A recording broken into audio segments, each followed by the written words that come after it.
Hi, I'm Neil. You might know me from such things as, well, this. Yep, that's me. The literal face of the 2005 Worship Conference. It is fantastic to be here. But, I gotta tell you, it hasn't always been this great. But to fully understand my struggle, you have to understand my past. These are my grandparents, Beverly and Beverly Fink. Same name, I know, it's a little bit weird.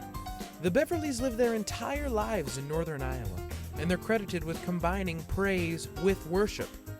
And thank goodness they did, because that stuff is sweet.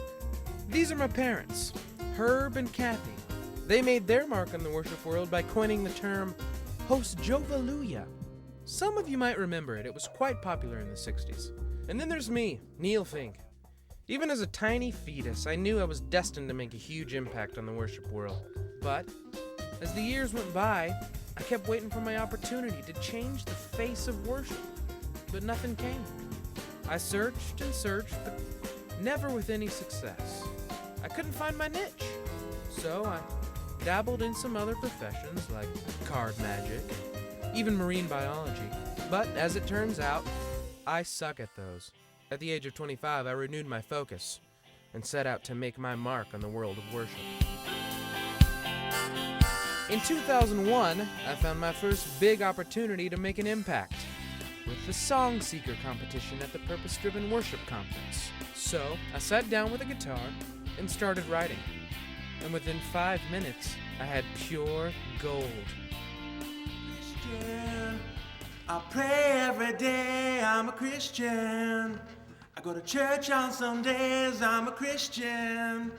I'm in a small group, I'm a Christian. Jesus, Jesus, Jesus, Jesus. I got my life on track with GPS. God, prayer, and small groups, all right. Jesus, Jesus, Jesus, Jesus. When you feel like giving up, when you feel like giving in, don't I turn to Jesus. Jesus, Jesus, Jesus, Jesus, Jesus, Jesus,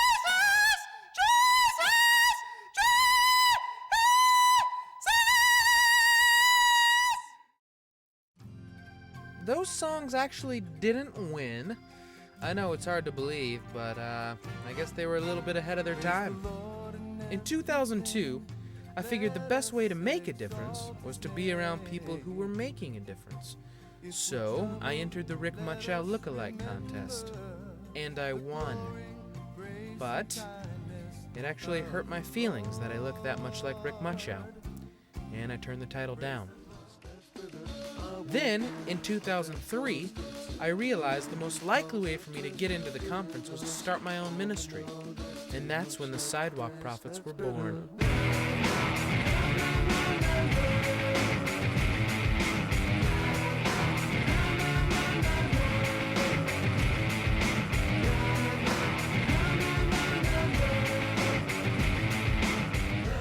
The Prophets were a huge success. We had great crowds for the first couple of hours, but I think people started losing interest when our CD player broke and we had to dance to Rick Warren's messages on tape. Has a longing for belonging. Everybody, deep in the human spirit, is a longing for belonging. Needless to say, we weren't invited back, and I was once again lost. I'd given up. I was done searching. The next 2 years was a pretty ugly mix of Frito-Lays and sadness. I felt like nothing I could do would ever measure up to my great heritage. I'd hit rock bottom, and there was no hope in sight. But God had other plans. By this time, I'd stopped showering altogether, but I'd occasionally step outside to hose myself down.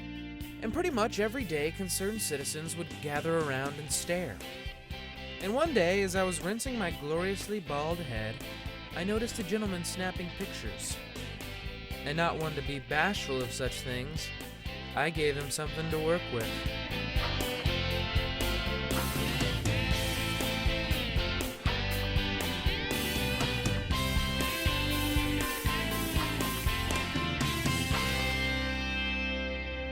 The gentleman turned out to be the photographer for the worship conference, and he wanted me to be their new look. Outstanding.